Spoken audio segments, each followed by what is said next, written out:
Comme moi, vous avez sûrement été sidéré par ces images. Thank you. Ce qui sidère, c'est bien entendu la symbolique d'un salut nazi réalisé par l'un des hommes les plus puissants de la démocratie américaine, mais c'est aussi que la Silicon Valley s'est longtemps présentée comme le bastion d'un monde cool et progressiste. À présent, Elon Musk a mis son réseau social X au service de Trump, Mark Zuckerberg a supprimé la vérification des faits sur Facebook, et Jeff Bezos a limité la liberté d'expression du Washington Post dont il est propriétaire. En découvrant les travaux de Felix Traeger, j'ai compris que ces revirements spectaculaires ne constituent pas une anomalie, mais s'inscrivent dans une histoire longue.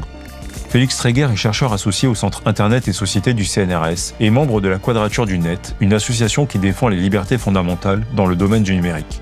Son ouvrage Contre-histoire d'Internet permet de saisir comment l'État et le capitalisme numérique peuvent converger. Alors, comment comprendre le ralliement de la Silicon Valley à l'extrême droite? Pourquoi l'État veut-il mettre la main sur le web? Internet devient-il une dictature?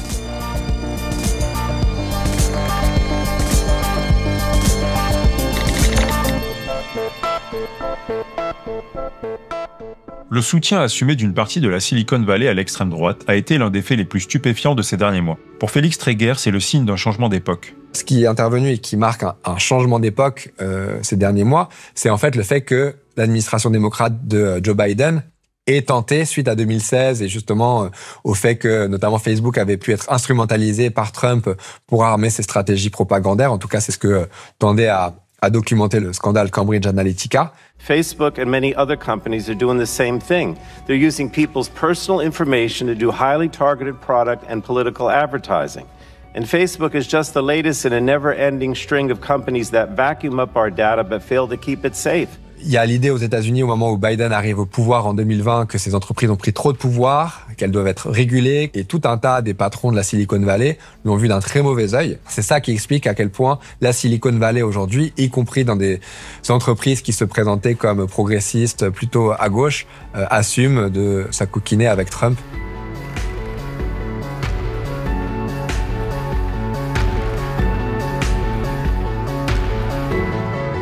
On a vu notamment Elon Musk, patron de X, soutenir le parti d'extrême droite, l'AfD en Allemagne. Fight for a great future for Germany. Fight for a great future for Germany. Go, go, go. En France, il y a déjà des soutiens très clairs. Donc, effectivement, cette alliance entre les fascistes états-uniens, l'extrême droite états-unienne et la tech va avoir des conséquences majeures. Quand on y réfléchit, c'est très loin du modèle qu'incarnait le web dans les années 90. Félix Traeger évoque l'idéal du web des années 90, parce qu'on aurait presque tendance à l'oublier, mais jusqu'à peu ce sont des valeurs progressistes qui caractérisaient les géants du web. Dans son livre sur l'histoire d'Internet, il évoque ce réseau comme un lieu où se sont croisés un tas d'utopies en concurrence les unes avec les autres, le tout dans un contexte de guerre froide où l'armée américaine finançait massivement le développement de l'informatique. Ces utopies concurrentes, à la fois l'informatique comme un outil de gouvernement et de contrôle et d'autre part, l'informatique comme outil d'émancipation individuelle et collective, un outil de démocratisation des médias, on peut les faire remonter aux années 60. Et dans les années 60, il y a cette configuration politique très complexe qui est l'émergence d'une contre-culture très forte qui va critiquer le conformisme de la société états-unienne, qui va critiquer les guerres impérialistes. Et en même temps, voilà, ce contexte de la guerre froide qui fait qu'il y a le Pentagone qui arrose de crédit toute la recherche en informatique. Et donc, on voit un homme comme Joseph Licklider qui participe à des programmes de recherche pour prédire la radicalisation des jeunesses occidentales ou des jeunesses paysannes à l'autre bout du monde pour éviter qu'elles ne cèdent au communisme. Et en même temps, ce Joseph Licklider fréquente des techno-hippies qui sont complètement d'accord avec sa vision qu'il propose dans un papier en 64 de l'ordinateur comme machine communicationnelle, comme machine d'émancipation individuelle. Dans les années 70, un programmeur républicain, ça n'existait pas. À l'époque, l'idée qu'on pouvait prendre le pouvoir grâce aux ordinateurs était une idée de gauche. Les gens se baladaient en sandales, mangeaient du riz complet et prenaient du LSD. Si ça, ce n'est pas être de gauche, je ne sais pas ce que c'est. Donc en 1983, c'est là qu'on voit les premiers, le protocole IP qui est pour la première fois publié. C'est le début en fait d'Internet d'un point de vue technique.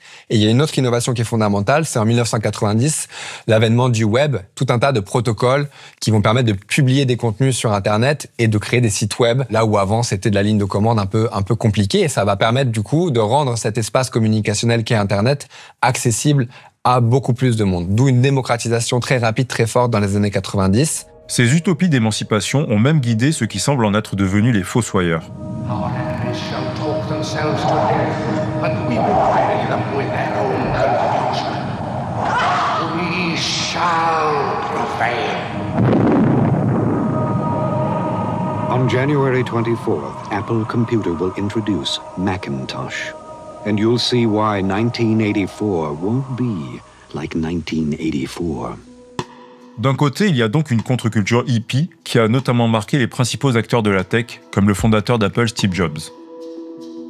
Et il y a aussi, à partir de la fin des années 80, un autre courant qui va se développer, les cypherpunks, qui entendent mettre la cryptographie, c'est-à-dire la technologie militaire des codes secrets, au service des libertés individuelles. C'est l'idée aussi que grâce à la cryptographie, on va pouvoir susciter des lanceurs d'alerte et fuiter de l'information à tous les étages pour faire la transparence sur les pratiques des grandes entreprises et de l'État. C'est évidemment les hackers comme Anonymous, c'est les développeurs du réseau Tor qui anonymisent nos communications Internet et qui se sont beaucoup démocratisées. C'est toutes les techniques de chiffrement qu'on utilise sans même y penser sur Signal et d'autres applications de messagerie qu'on a installées sur nos téléphones.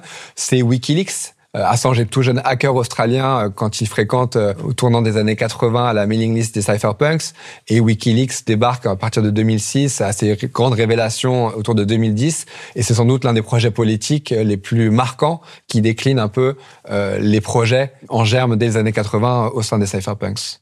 Un moment emblématique de cette utopie intervient en 1996 avec la déclaration d'indépendance du cyberespace signée par le crypto-libertarien John Perry Barlow. Gouvernement du monde industriel, géant fatigué de chair et d'acier, je viens du cyberespace, nouvelle demeure de l'esprit. Au nom de l'avenir, je vous demande à vous qui êtes du passé de nous laisser tranquilles.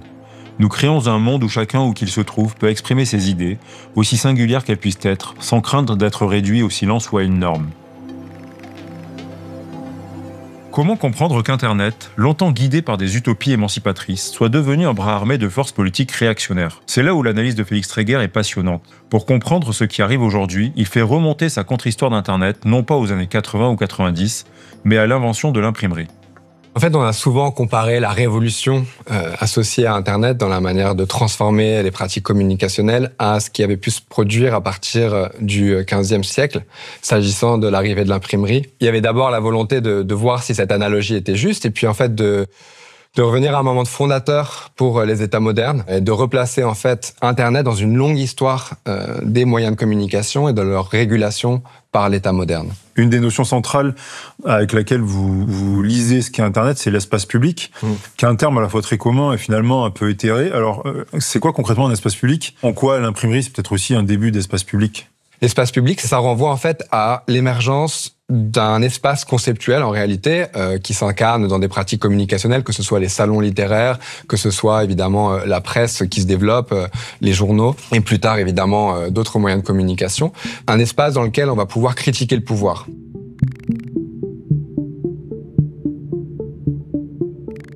C'est un espace où on partage une vision du monde tel qu'il est, de ce qu'il pourrait être. Il y avait vraiment cette idée d'Internet comme une technologie révolutionnaire qui allait permettre l'avènement de bibliothèques universelles, de contourner la domination des grands médias adossés au pouvoir politique. On parle à l'époque d'un retour des salons des Lumières et disons un aspect vraiment très, très révolutionnaire lié à ces nouvelles pratiques communicationnelles. Science, histoire, culture, tout y est ou y sera. Internet, c'est donc une vaste caverne de la connaissance. L'espace public a donc connu 5 siècles de mutation de l'imprimerie à Internet, tout en gardant une même fonction. Être un lieu où l'on peut débattre et critiquer le pouvoir. Voici la première brique de Félix Tréguer, qui en ajoute une seconde sur le rôle de l'État. Il montre que l'État a toujours cherché à mettre la main sur l'espace public plutôt qu'à le protéger, comme le voudrait une vision un peu mythifiée de la démocratie. Et c'est en puisant chez le philosophe Michel Foucault qu'il analyse précisément le rôle de l'État.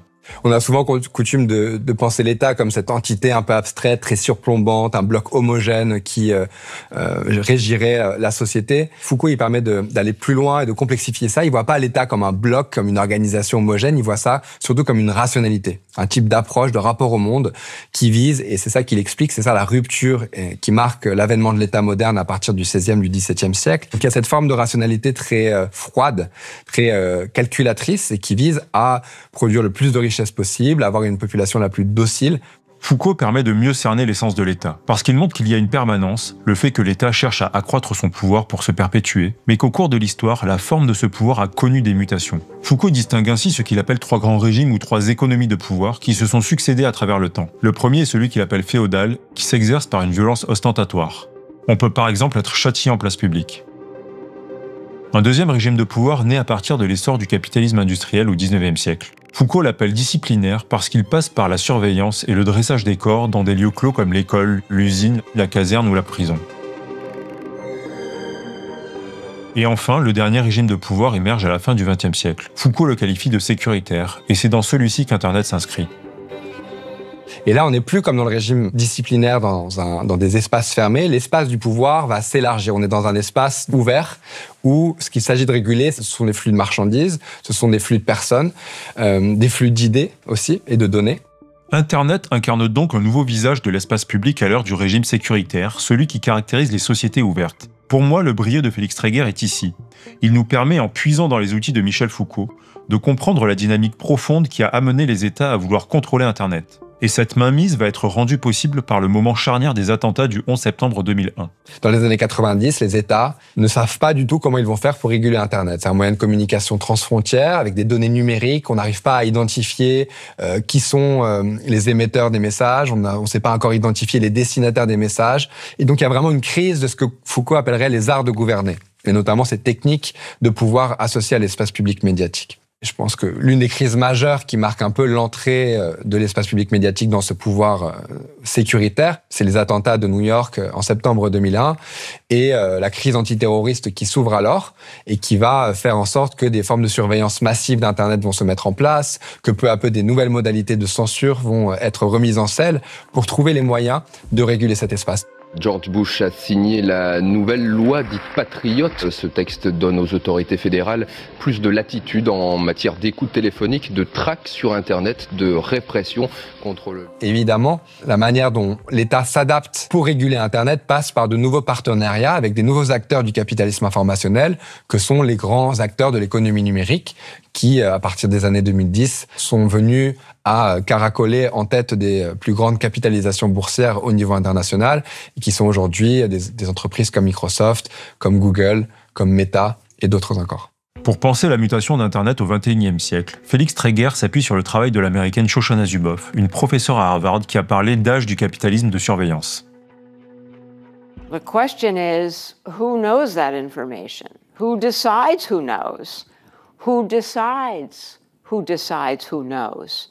And yet here we are in the 4th year of the 3rd decade of the digital century, and it's the surveillance capitalist giants, talking about Google, Meta, Microsoft, Amazon, Apple, and they hold the answers to all of these questions.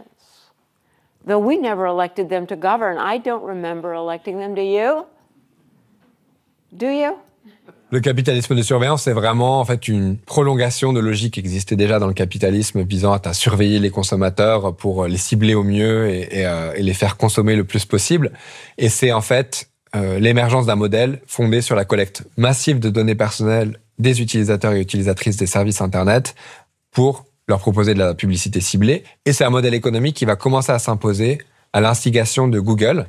Google, comme beaucoup d'autres entreprises de la Silicon Valley, au lendemain de l'éclatement de la bulle .com, de la bulle Internet en 2000, sont un peu en recherche d'un modèle économique. Et c'est le moment où ils vont miser sur la publicité ciblée, là où quelques années plus tôt, ils expliquaient que jamais ils ne voudraient diffuser de la publicité sur leur moteur de recherche. So I've been an investor in technology for 35 years. The first 50 years of Silicon Valley, the industry made products, hardware, software, sold them to customers. Nice, simple business. For the last 10 years, the biggest companies in Silicon Valley have been in the business of selling their users. Et c'est un modèle économique qui va être ensuite généralisé, notamment Facebook / Meta va se l'approprier.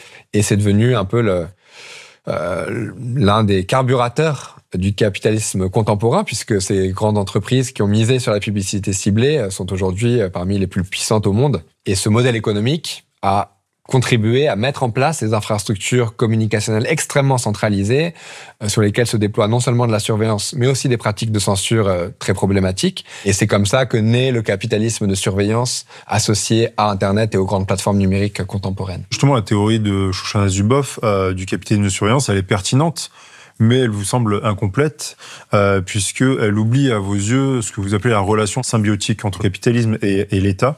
Qu'est-ce que vous entendez par là, par ce terme de relation symbiotique entre État et capitalisme ? En fait, les modèles toxiques des plateformes ont été appropriés par les États parce que c'était une manière de remettre en selle, de réactiver des logiques de propagande, de censure, de surveillance. Ils ont intérêt à voir ces gros acteurs oligopolistiques puisque c'est beaucoup plus facile de traiter avec une poignée d'entreprises qu'avec des centaines de milliers de petits hébergeurs comme c'était le cas dans les années 90.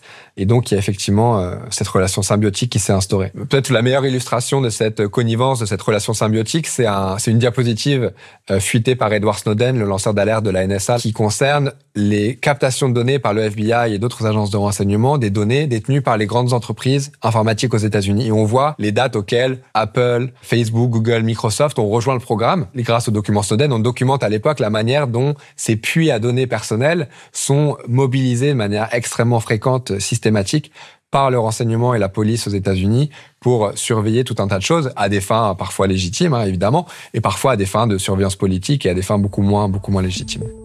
Félix Tréguer avait intitulé la première version de son livre « L'utopie déchue ». Et moi j'aime bien ce titre parce qu'il résume la façon dont l'état d'esprit des années 90 va être balayé. Ce qu'il nous montre, c'est qu'un nouveau modèle émerge à partir des attentats de 2001 et va devenir hégémonique dans les années 2010. Ce nouveau modèle est né de deux dynamiques très puissantes qui ont complètement modifié le visage de notre espace public. D'un côté, il y a des États paniqués par le vent de liberté des débuts d'Internet et qui vont s'approprier cet outil au nom de la sécurité. De l'autre, il y a un capitalisme de surveillance où les giga-profits sont fondés sur une collecte massive de données. Et une nouvelle convergence qui était déjà en germe à la fin du XXe siècle apparaît maintenant au grand jour.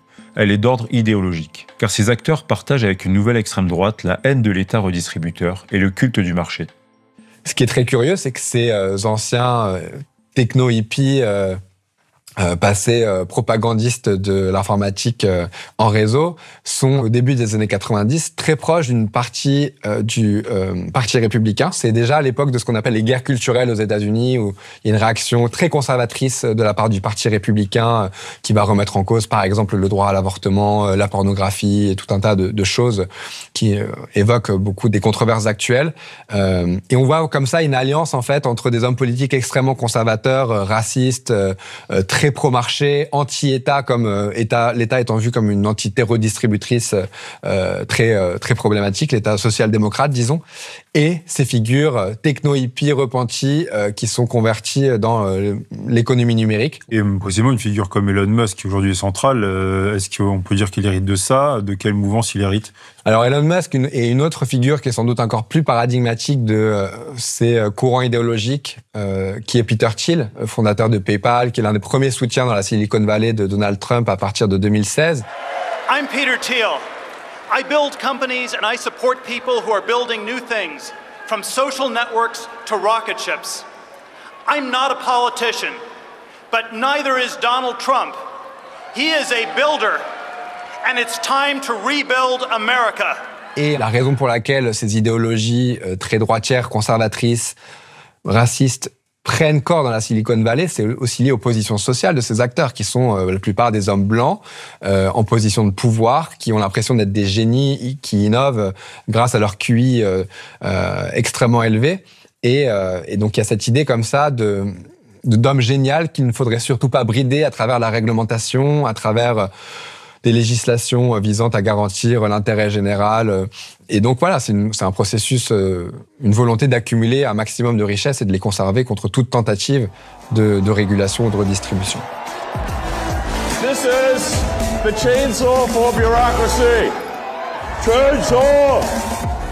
Et finalement, ce qui m'intéressait, c'est le retournement que vous opérez dans le livre. C'est-à-dire là où on a la sensation qu'il y a une forme d'anomalie à ce que les dirigeants de la Silicon Valley rejoignent le pouvoir politique, notamment Trump récemment. En fait, ce que vous montrez, c'est qu'il y a une anomalie, mais une convergence structurelle entre capitalisme et État et que finalement, la centralisation de ces données, ça a été une aubaine pour les États en Europe, mais en particulier aussi les États-Unis. Tout à fait. C'est vraiment ça qui a permis, encore une fois, de remettre en selle les arts de gouverner, les modalités de contrôle de l'espace public médiatique. Donc, ces formes de connivence entre capitalisme informationnel et État est une constante dans l'histoire des moyens de communication. Et quelque part, le mouvement de rapprochement entre grandes plateformes numériques et État, c'est quelque chose de naturel. Et est-ce que justement, on peut dire qu'on assiste progressivement à une criminalisation de la liberté d'expression ?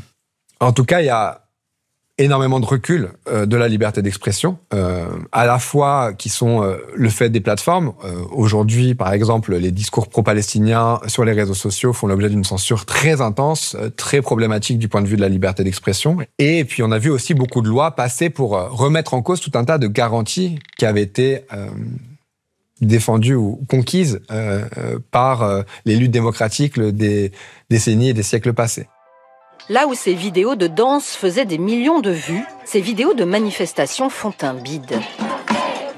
Avoir été victime de ce que l'on appelle le shadow ban. TikTok n'aurait pas supprimé ces vidéos, mais aurait tout fait pour qu'on ne tombe pas dessus. L'application a fait valoir un bug technique, mais selon le modérateur, il s'agirait d'une pratique courante. Et justement, de façon provocante, est-ce qu'on ne pourrait pas dire que Internet est en train de devenir une forme de dictature ? Évidemment, on pourrait se sentir piégé, on pourrait penser que c'est une dictature. C'est le cas en partie, mais c'est vrai aussi qu'Internet, encore une fois, on l'a dit, c'est un système extrêmement complexe. Il y a plein d'endroits sur Internet où, évidemment, on est plus abrité, voire complètement libre de ces immixtions, de ces formes de contrôle et de domination. Donc non, il y a encore un espace, je pense, pour vivre Internet différemment et revenir un peu aux utopies fondatrices de débat, de partage de connaissances, de réflexion. Quittons ces plateformes toxiques, allons vers des alternatives, que ce soit Mastodon, que ce soit Pixelfed, une alternative à Instagram, que ce soit Blue Sky. Voilà, il y a plein d'alternatives qui existent, il y en a plein d'autres à construire. Et là où l'Europe pourrait jouer un rôle, en fait, face à cette fascisation très claire de notre écosystème informationnel, c'est de promouvoir des alternatives. C'est ça qu'il faut construire aujourd'hui si l'Europe veut incarner une troisième voie face à cette fuite en avant délétère et cette fascisation des grandes plateformes. Le ralliement d'une partie de la Silicon Valley à un pouvoir d'extrême droite répond à des intérêts très matériels, celui d'échapper à des régulations qui mettraient en péril des profits. Mais Félix Tréguer nous montre que cette convergence est aussi idéologique. Plus profondément encore, sa généalogie permet d'appréhender Internet comme un espace public d'une nouvelle sorte, et le capitalisme de surveillance comme une aubaine pour des États qui perpétuent leur puissance par la surveillance des citoyens.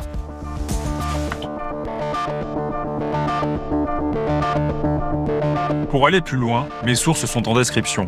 Et pour garder les idées larges, il y a d'autres épisodes. À bientôt!